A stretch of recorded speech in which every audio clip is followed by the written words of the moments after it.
Introducing Under Armour's Infinity High Sports Bra. Its ergonomic design is molded to support the natural movement of your body. With cord-out padding, the better breathability eliminates extra bulk without sacrificing support. And quick-dry padding is Under Armour's fastest-drying padding yet. When you're lifting heavy, running fast, and pushing yourself further than ever before, you need a bra that will help you go that extra mile and make you feel your best. Shop the Infinity High Sports Bra now at UA.com. There's nothing quite like owning something rare, something valuable, but keeping it safe can be stressful. Now, eBay is launching a new way to protect what you collect. From the original collectibles marketplace comes the eBay Vault, a state-of-the-art facility and digital marketplace. With millions of dollars of cards already secured, the Vault empowers how you'll collect in the future. The eBay Vault. Buy, sell, secure. Go to ebay.com/vault to learn more.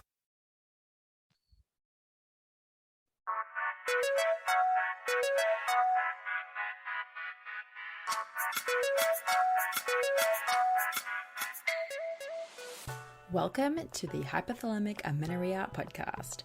I'm Danny Sheriff, your host, certified fertility awareness practitioner, functional nutrition counselor, and founder of the HA Society, and of course, an HA recovery coach who has walked where you currently are walking. This is the place to come if you care about getting your period regularly.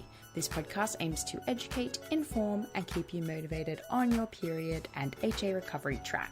So let's dive in. But last thing, nothing on the show should be taken as medical advice, so please seek the advice of your physician.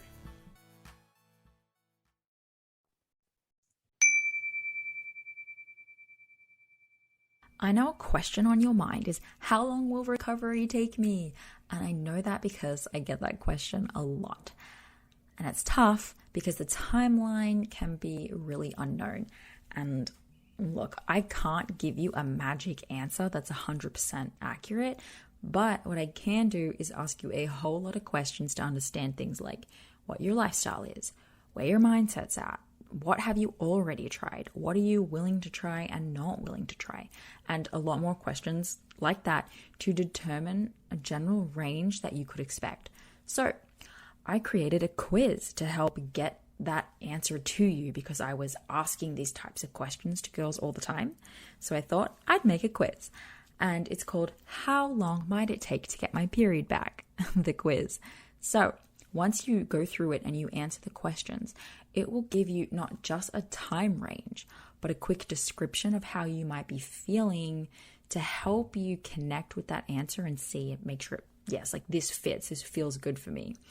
And don't worry, these ranges don't have to be set in stone at all. The goal is to allow you to look at the range that came based on your answers and decide, do I want to do this or do I want to speed this up? So once you get your range, you'll also get a few emails from me that week with some important tips that are specific to you to help you work through some of the roadblocks that could be slowing you down and in turn speed up your recovery time frame. So take the quiz now. Just head to quiz.thehasociety.com or find the link in the show notes and let's do this. That's quiz.thehasociety.com. Got it. Hello, everyone. Welcome back to the HA podcast. I'm here today with a guest. Her name is Laura Swingler. She's a sports physiologist, exercise physiologist, actually, and a sports nutritionist, right? Yeah, that's right. Nailed it. Perfect. Almost nailed it. And she reached out to me and she said, hey, listen to your show, love it, and have my own story I want to tell. And, I'm always down for someone else in like the health and wellness coaching space to come and share their journey, because I think it's really helpful for anyone else in a similar position, right? Where they were like a personal trainer, a nutrition coach, a doctor, a gynecologist, and they started down this route for all the right reasons, hit some obstacles and ended up with HA, and they, you know, once they fight their way out of it, they're always able to like bring it into their work with other people. And so I love having conversations with people like this. So I was excited to have you on the show. Welcome, Laura. Thank you so much for having me. I'm so excited to be here. Yeah, good. Have you, I do notice you have a YouTube video, maybe a couple of them about your HA journey, but have you been sharing about it for quite a while? Yeah, originally that's why I started my Instagram. Like that was way before like I ever started my coaching business, is literally just to share my experience about HA, because like when I was diagnosed with it, I had no idea what it was. So I'm assuming that so many women are going through it and they probably have no idea. Yeah, for sure. So whereabouts do you live? Like tell us a little bit about yourself and how this all began. Yeah, so I currently live on the Sunshine Coast in Queensland. I'm actually moving to Bali in a month, which I'm so excited about.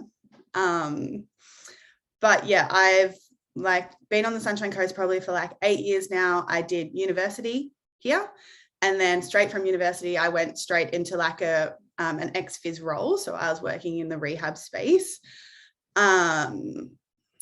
I was like, this is not for me. I don't love it. And that's why I sort of like was trying to find different avenues of what I could do. And then I like through my own story and just being like, okay, this is kind of where I want to go down, helping women who are like pretty much under eating and over exercising. That's when I started my Instagram to really build some momentum, start to build an audience. And then when was that? How long ago was that? I would say that's like 3 years ago now. Yeah, okay, cool. Yeah, it was always in the background. Like I wanted to work for myself. I wanted to do my own thing. But of course, like I couldn't just go from nothing to full-time work. So yeah, just started growing my Instagram, growing my audience, really sharing my story. And that just kind of resonated with a lot of people, just with the whole body image, most importantly, because at the end of the day, that was my biggest struggle. And then, yeah, so kept growing, going through my journey, like through getting my period back, and to now it's been a roller coaster, but now I am like fully working for myself, coaching only women pretty much in the space of restricted eating. I'm trying to fall into the space before they get to HA, so really help them with their eating behaviors and their exercising before it goes too far. That's the kind of space that I'm trying to slip into. And then now loving it. I love all my clients and it's freaking amazing, and it's so nice to be able to help girls, and it's nice to have like show empathy and like really understand what they're feeling and what they're going through, because I've done it, like been there myself. So yeah, it's that story. It's very cool how this path for many people opens up like a whole new career. It's very fun. I mean, same with me. And I also do believe that the fact that you've been through it and understand the thought processes and the weird conversations you have with yourself in your head and all of the fears and things, it makes you significantly better at working with your clients, because yes, you do understand. You can tell, hey, have you ever had this thought? Because you know that they have, and then it builds trust. And what this process requires is trust. Like the person that you're working with, that woman needs to know that you understand what they're trying to do, what's important to them, what they're afraid of, and how to fix it. Yeah. So yeah, cool. Absolutely. Yeah. I'm glad. Yeah. Okay. Beautiful. So then tell me from the beginning, you know, what happened with you? Tell us your story. How low do you got that? My story, it's always started from when we were young, right? It was constant struggle with body image. Like I was the girl that was, you know, developed before all my friends. I was always like the bigger one. I was always quite self-conscious in who I was. And of course, as I got older and got into high school, that got like just worse, because I was like looking at all my friends constantly around me and they were always so small. And I was like always comparing myself to them and just really being like never really necessarily happy with like who I was as a person. It wasn't that bad until I guess I got a little bit older, more probably like late teens, even to early 20s, when it really got like significantly disordered, I should say, in terms of thoughts, patterns, eating behaviors, exercise routines. And yeah, that is when I found the gym, which is kind of like grateful, love it to this day. But that is, I guess, how the training became a little bit more unhealthy, I could say. So through university, is also when, so in this time, like let's say like early 20s was when I started doing group fitness. I started doing challenges. I started doing all these crazy diets because I just wanted to lose weight. I was never happy inside my body and I was never happy with what I looked like. So literally like I tried it all. Like I've done paleo, I've done keto, I've done vegan, I've done so many, like I was trying so many different diets just to look a certain way. And like, sure, it was successful for, you know, like the 8 weeks or the 2 months that I was doing them. But every single time at the end of the challenge, I would just end up sort of like I would be happy. And then because I was never fully taught about nutrition, I was never really like educated on like actually how to do it. It was always like, follow this meal plan, follow these calories, follow this style of eating. As soon as that was away, I was like, what the do I do? Like, I'm so confused.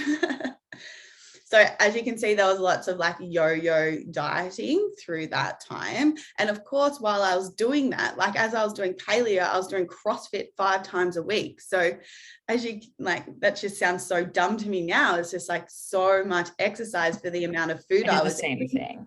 Yeah. And the amount of carbs I was eating as well, because I was like eating vegetables and fat and protein. Like, at least I can laugh at it now, right?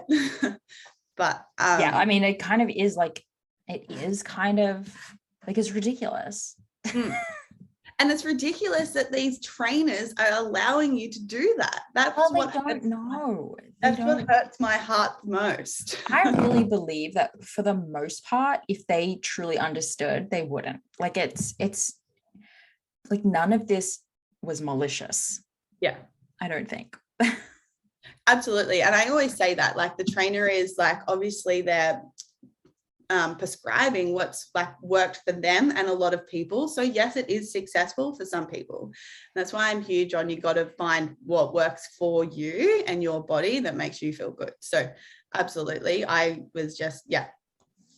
So yeah, dieting, lots of exercise, under eating. And then during that time was when my period started to become irregular.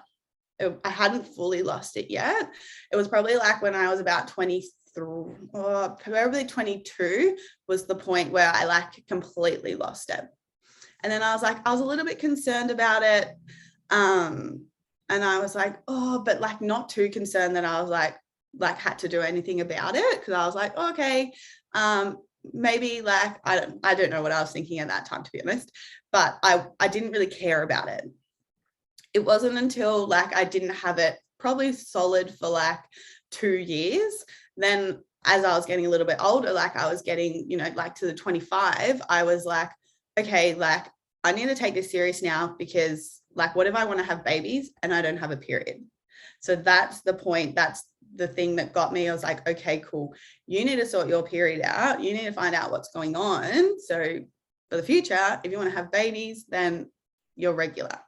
So I went to the doctor and the doctor was like, you need to go on the pill. And then I said, I don't really want to do that, because I really don't think that's going to help me fix my problem. I'd been on the pill before. It turned me into a psycho. I don't know if anyone else has experienced that, but yeah, just like such a terrible experience. And I was like, hard no, I'm not doing that. There's got to be some sort of other way. So during that time, when I was like contemplating, okay, I've got to do something about this, was exactly the same time where I started my last fitness challenge that I ever did, because that fitness challenge like destroyed my soul. It was like super strict, like eating like 1,600 calories and training, 5 days a week. And I invested a lot of money into it. So then I was like super strict, like I had to do it. So already not having a period, then going into something like that really, really like destroyed my relationship with food even more, destroyed my relationship with my body, and just obviously messed me up tenfold. I lost so much weight. I was so small. Like I look back and I'm like, you look sick. And my heart hurts for her, because it was just, I was so fixated on looking a certain way. And I thought this was the answer to myself being confident in myself, me actually liking my body. But it turns out I'm so glad I did it, because it made me the complete opposite. It made me realize that I'm not happy. I have a problem. I need to fix this.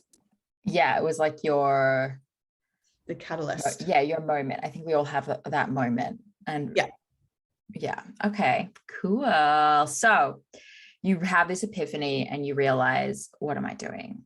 Like none of this is heading in the right direction. So what did you decide to do next? That is the moment where I got help. I was like, I'm crying for eating an apple because it's too much over my calories. Yes. Like you're feeling guilt that you're eating this apple. Wow. Okay. It wasn't even guilt. It was like irrationally sad. Like I was so upset with myself. Yeah, for sure. So shame. Yeah. Fights with my partner. He was like, you can't, like, we're not happy. You're not happy. You got to do something about this.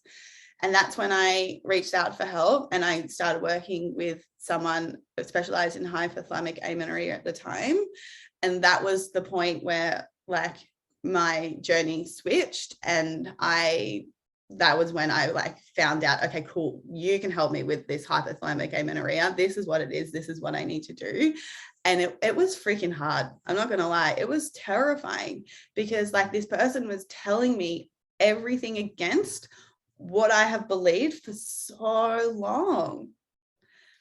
And she's like, okay, you got to eat more and train less. Obviously not delivered like that, but just in a, but like ultimately that's what, and maybe, maybe it is, but you still needed to hear it from someone who like looked specifically at your case, because we're in a denial part. Like I have all these doubts that this is what I need to do. So I need someone else to confirm that for me.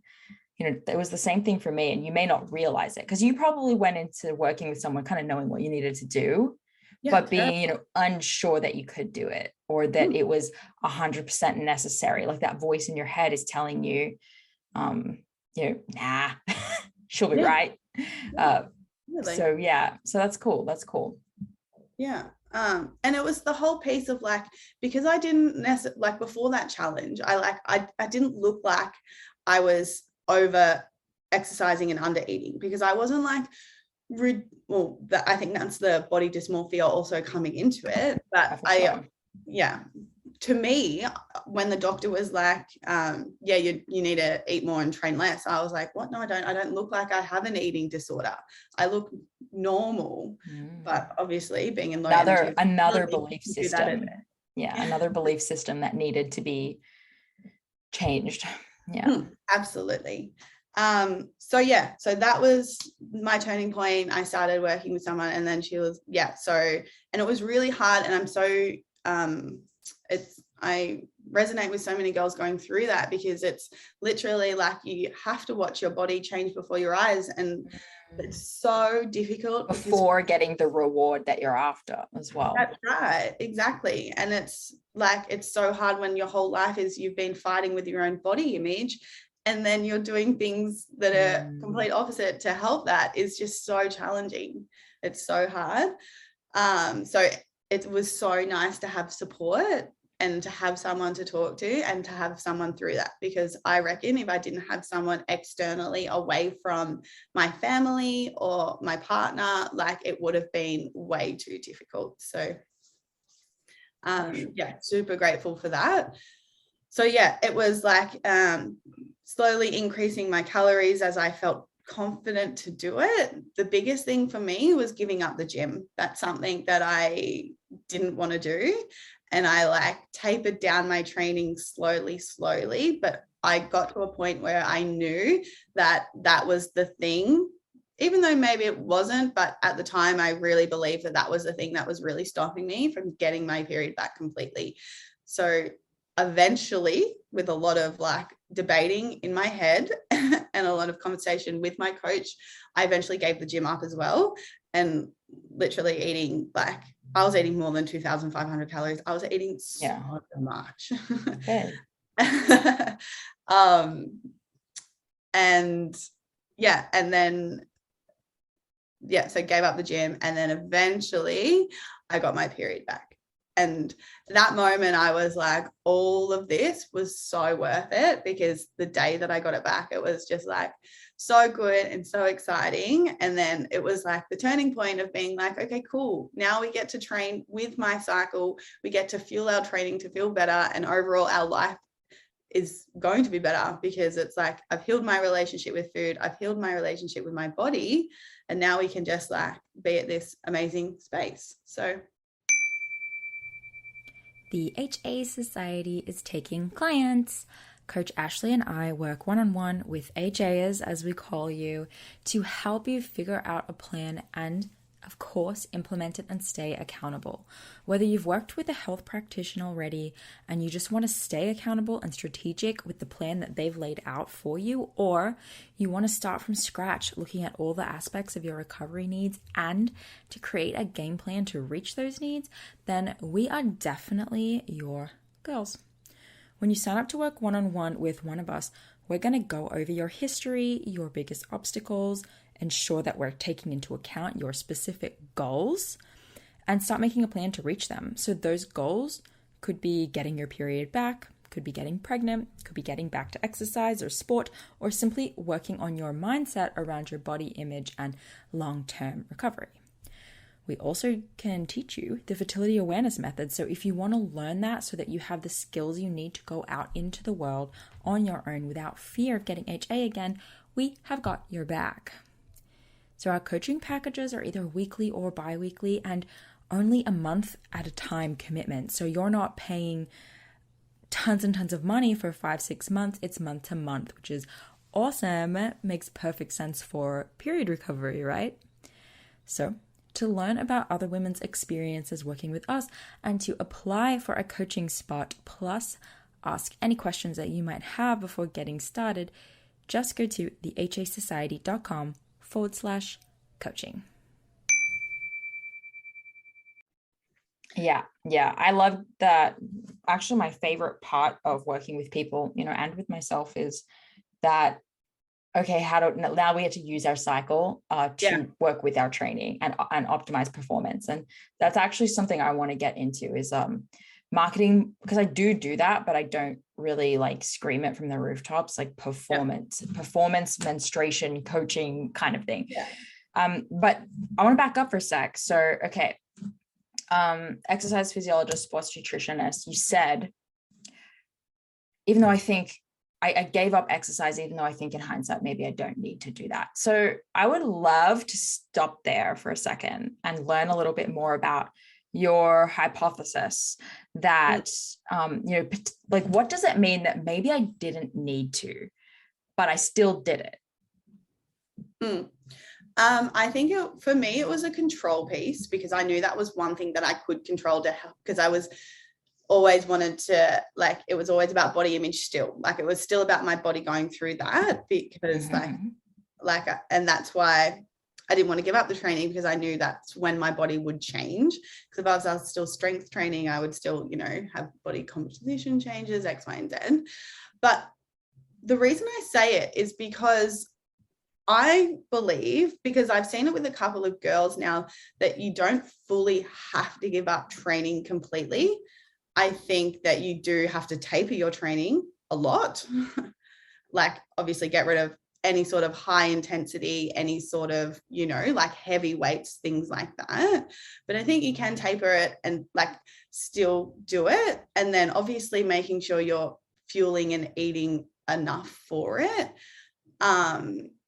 Yeah, that's just my point. I know there's like the all in is like give it up completely. I don't know your approach completely. But I think you could still do really like light weights.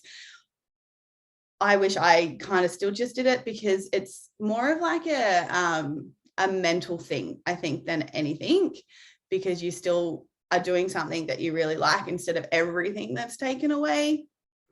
But that's just my point of view. Yeah, I think it's a really interesting topic, and I talk about it actually kind of a lot.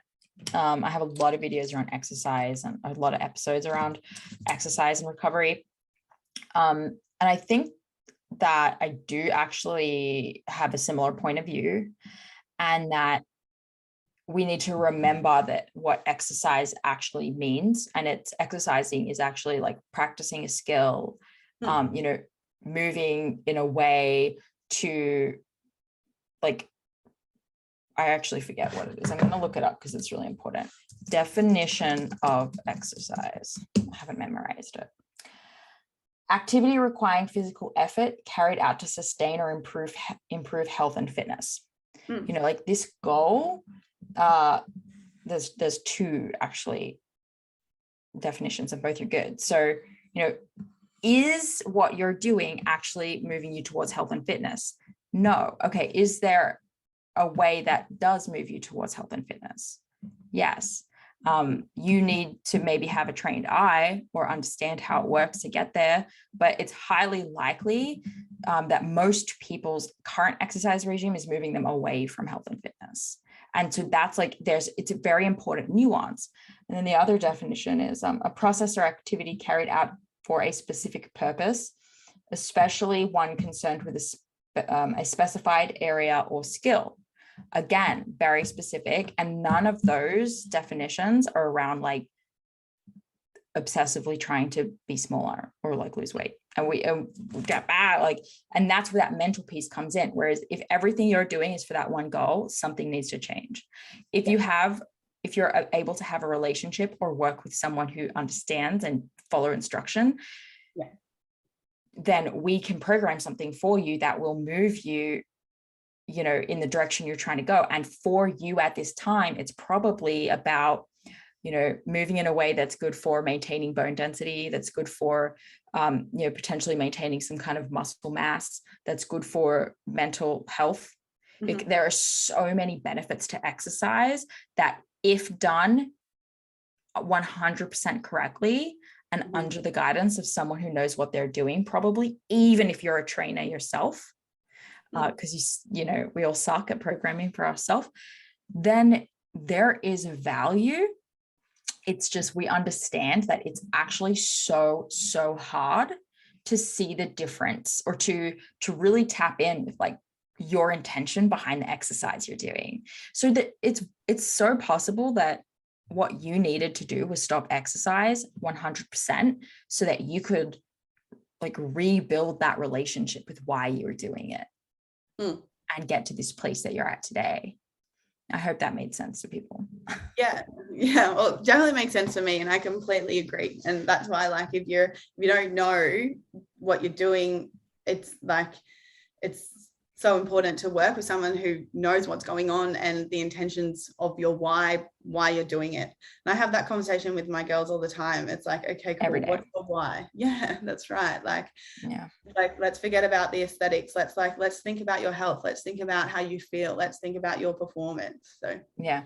And it's so hard. Like, it's kind of, I'm still learning how I want to best communicate this to people, but I also really want to explain to them, like, you're actually moving yourself backwards. Like Yeah. if I was just coming to you from like personal trainer point of view, you will get more muscle growth. You will get better performance on less days of training. Yeah. Like I'm telling you, you'll get everything you want if you listen to this advice. But if you listen to the voice in your head that's telling you you need to work off that apple that you ate, you will actually go backwards. It's ironic. Maybe that's all I need to say. Yeah, no, absolutely. Because that's why I love, like, as soon as I got my period back and started fueling my training correctly. And like you said before, working in line with my cycle and understanding, okay, when I can train hard and when I have to pull back a little bit, like my training is like, my body composition has changed so much and it's the best I've ever looked. And I'm eating the most I ever have and training the least. So it's like, when girls understand that, it's literally like life-changing. Yeah. Okay. I love it. Now, so you went on this path and you learned so much, especially about yourself, about how to train, how to feel correctly, how to use your menstrual cycle and like charting to actually take advantage of all of that. You said this next interesting thing, which some trained ears may have perked up and heard, which was, I've looked the best I've ever looked. What does that mean to you? I think it's that means to me, like, I can stand like with confidence and I can stand like proud, because like I'm not the skinniest I've ever been. And that's what made me realize, going through my whole journey, of being smaller doesn't mean being happier. And that's like the biggest piece of it right now, is like, I'm heavier, but like I've got muscle, I've got energy, I'm strong, and I just feel like so good about myself. So that's in terms of like why I look the best. It's not necessarily fully body composition, but it's fully like confidence, and it's fully like just feeling good. Yeah. When you feel good, when you have that confidence, when you stand taller, that is what makes you attractive to other people. That is what makes you interesting and special to others, which, if we actually like look into our intentions behind weight loss and overtraining and under eating, our intention is to be special, to be loved, to be noticed by others most of the time. Absolutely. Yeah. So that's why I love asking that question. Isn't it nice to reflect and be like, look, I'm training less, I'm eating more, and I have, like, those are things I was afraid to do because I was afraid I would lose, the love, the self-confidence. But I actually have it with all those things. More, even, like, crazy. Yeah. Mind blown emoji. And it was so much work before, and I don't know about you, but I wasn't getting it. I wasn't getting that love. There are people who will say, and you'll have clients too, right, who were like, but I would get this attention. Like, I actually think that I was more confident when I was smaller. Like, I do hear these things from time to time. And I hear these things from people that are still in the suck of it. It's that they're just not yet on the other side. You don't know that yet. I forget where I was going with that.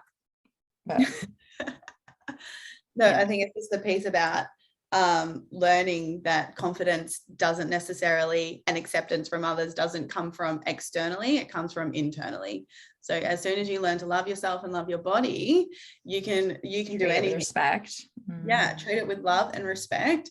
That's where the validation comes from. We don't need it from other people. We learn to do it from ourselves. And I think that was a major growth moment for me when I figured that out. Yeah, so cool. So mentally, what do you think were the biggest hurdles that you were overcoming? I feel like you've touched on them, but just to re-emphasize the biggest hurdles that you had to overcome, and like, what advice do you have for them?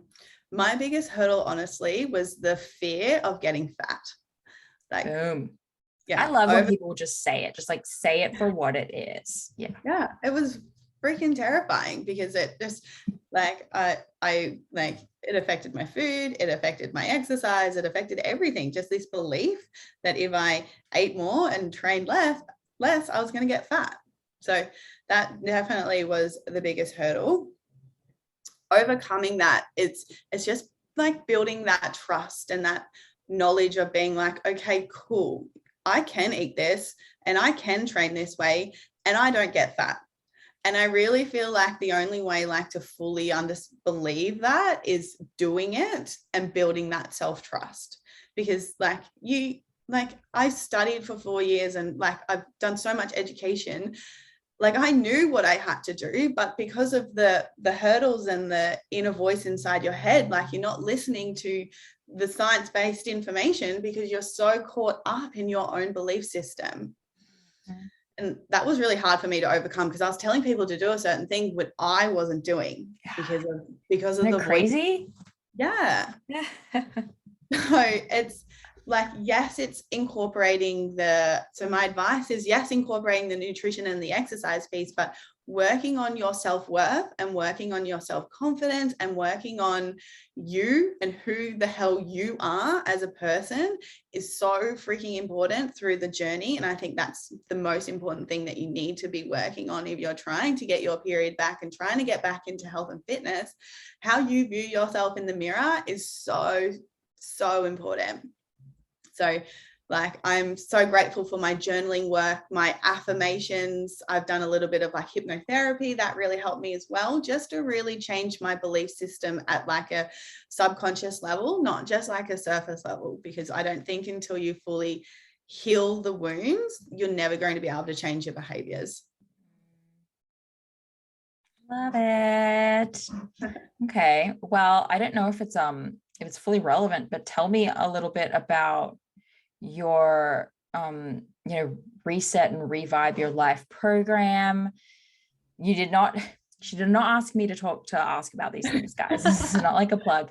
I'm curious, like what's your approach? What are you trying to help women with right now? Yeah. So like I said before, it's just like in that space of a little bit of disordered eating tendencies and definitely not overtraining necessarily, but just the wrong style of training for what the girls are trying to achieve. So I see it all the time, cardio, group fitness, just trying to burn calories. So my approach is like strength training, resistance training, like actually training correctly, learning how to apply progressive overload, learning how to manage your volume. So what you can actually like handle and recover from. And then the nutrition piece being, okay, what works for you? Are you a macro counter? Are you an intuitive eater? Are you a mix and balanced in between? I believe that no person should be eating the same. No person should have the same plan necessarily, because obviously I've seen both sides of it. I've seen the ugly side of MyFitnessPal that destroyed my life, but now I can, because I'm like have a nice relationship with it, I can see it as, okay, cool, this is actually a really objective tool that can be a tool in the toolbox if you are okay with emotionally with that. So yeah, so my coaching programs are all centered really around like performance, feeling good, and I do a lot of work around body image, confidence, self-esteem. And that's what like I kind of go through in my 12 weeks that I have together in my containers. And then of course, like the exercise and nutrition piece, exercise programs and their nutrition plan tailored to them. So yeah, that's kind of where I am with that. It's a lot of stuff. Yeah, there's definitely people out there who are like, I need to rebuild my relationship with exercise and with my body. I appreciate that. I'm so glad to see so many like programs like this coming out by health and wellness and fitness influencers, if you will, because it's just a cool shift where we're fighting against, like join my 12-week, get ripped quick. I know. Bull crap. so that's really cool. I'm glad you're able to share. Where can people find out about that? Over on my Instagram, Green Wellbeing is my handle. That's where I am. Awesome. Okay. Well, thank you so much for getting up in the early hours of the morning to record this episode with me. I really, really appreciate it. Thank you so much for having me and being able to share my story. And thank you for everything you're doing, because I know, like me, 2 years ago needed something like this. So absolutely. Thank you. Appreciate it. I can't believe it's even been that long. Woo. All right. Well, thank you so much, everyone. Have a really good day, and we will see you guys next week. Bye. Thank you so much for listening today, guys. Please subscribe to the podcast, and if you could head to iTunes specifically and leave a rating or review, that would help so much, because it makes it easier for other people with HA who are Googling around to find the podcast really easily. So if you do that, you're doing a service to all of the women. Don't sleep on the newest innovations in wellness, or maybe do. Introducing Force Factor's Somnipure. Only at the Vitamin Shoppe, the new Somnipure line of drug-free sleep aids includes a muscle recovery formula to help you relieve sore muscles and improve sleep quality. Plus, for the first time ever at the Vitamin Shoppe, an easy-to-drink, fast-acting liquid solution with melatonin and natural botanicals to help you fall asleep faster, stay asleep longer, and wake up feeling refreshed. Sleep stronger with Somnipure at vitaminshoppe.com or the Vitamin Shoppe store near you.